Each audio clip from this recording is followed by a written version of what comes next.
Welcome everybody to a time of reflection and meditation on Pope Francis's reflection that he gave last Friday evening.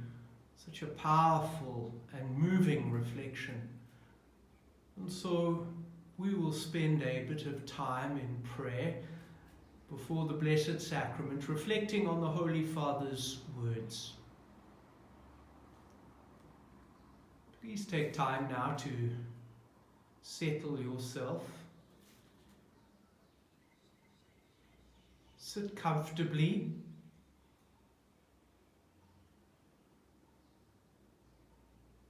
And open yourself to God's Spirit moving you to an encounter with Jesus.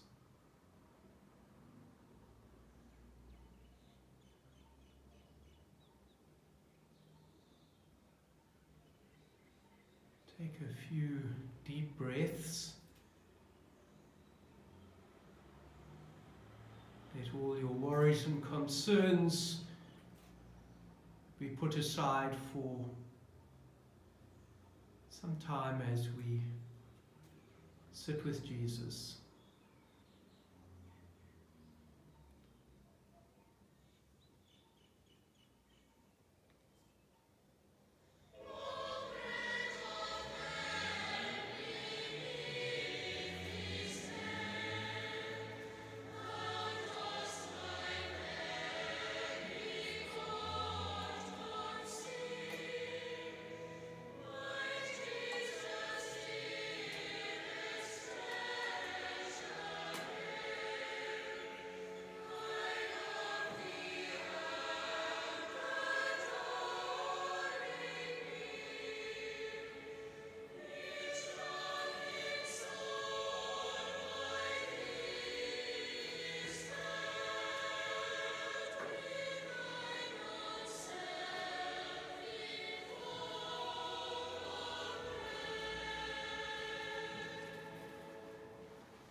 A reading from the Gospel of St. Mark, chapter 4, verses 35 to 41.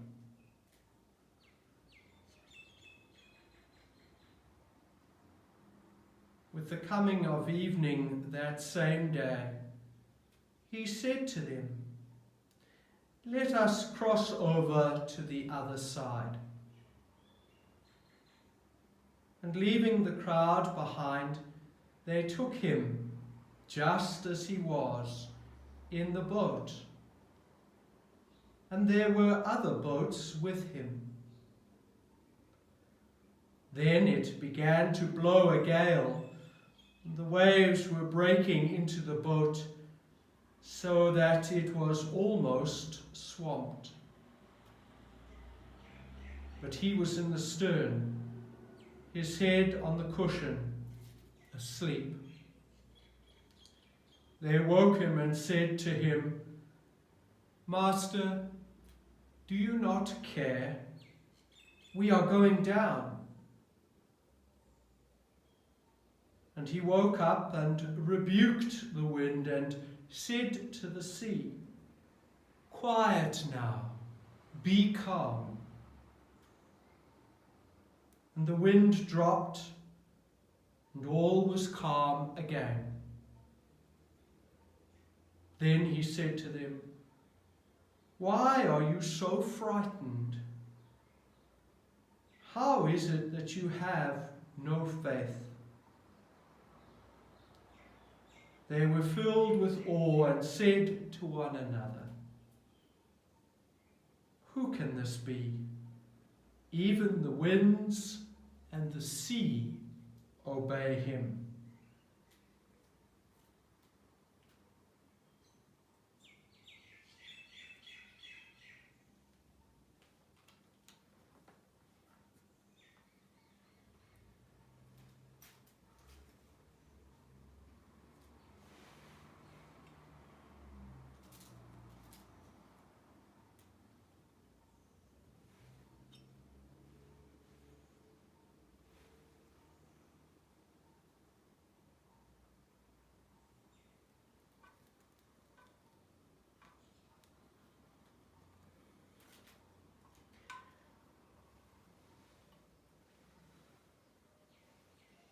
We take now some extracts from Pope Francis's Urbi et Orbi address, which he gave on Friday evening.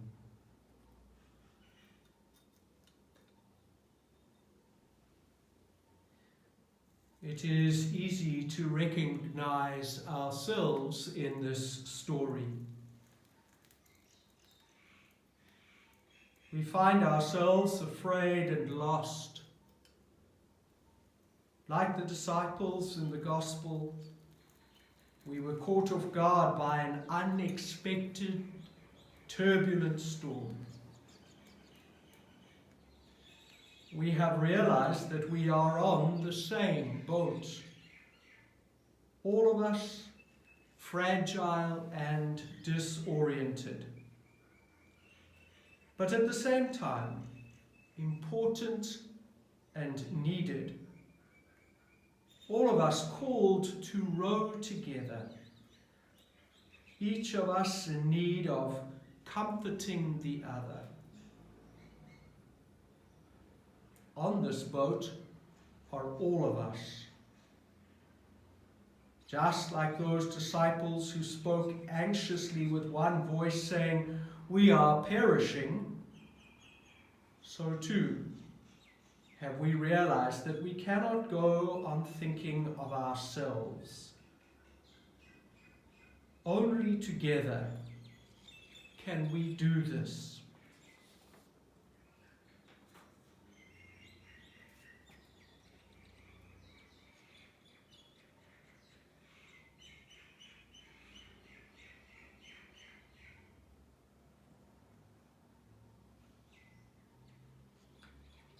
Why are you afraid? Have you no faith? Let us try and understand. In what does the lack of the disciples' faith consist, as contrasted with Jesus' trust? They had not stopped believing in him. In fact, they called on him. But we see how they called on him. Teacher, do you not care if we perish?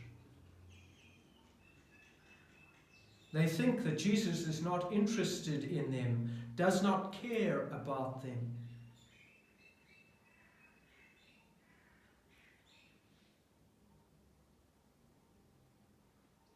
That would have shaken Jesus, because he, more than anyone, cares about us.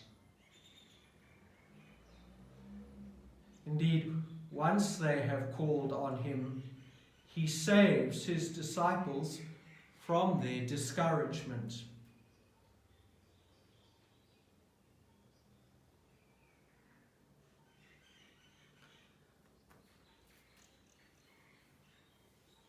The storm exposes our vulnerability and uncovers those false and superfluous certainties around which we have constructed our daily schedules, our projects, our habits, and our priorities. It shows us how we have allowed to become dull and feeble the very things that nourish, sustain, and strengthen our lives and our communities. The tempest lays bare all our pre-packaged ideas and forgetfulness of what nourishes our people's souls. All those attempts that anesthetize us with ways of thinking and acting that supposedly save us, but instead prove incapable of putting us in touch with our roots and keeping alive the memory of those who have gone before us. We deprive ourselves of the antibodies we need to confront adversity.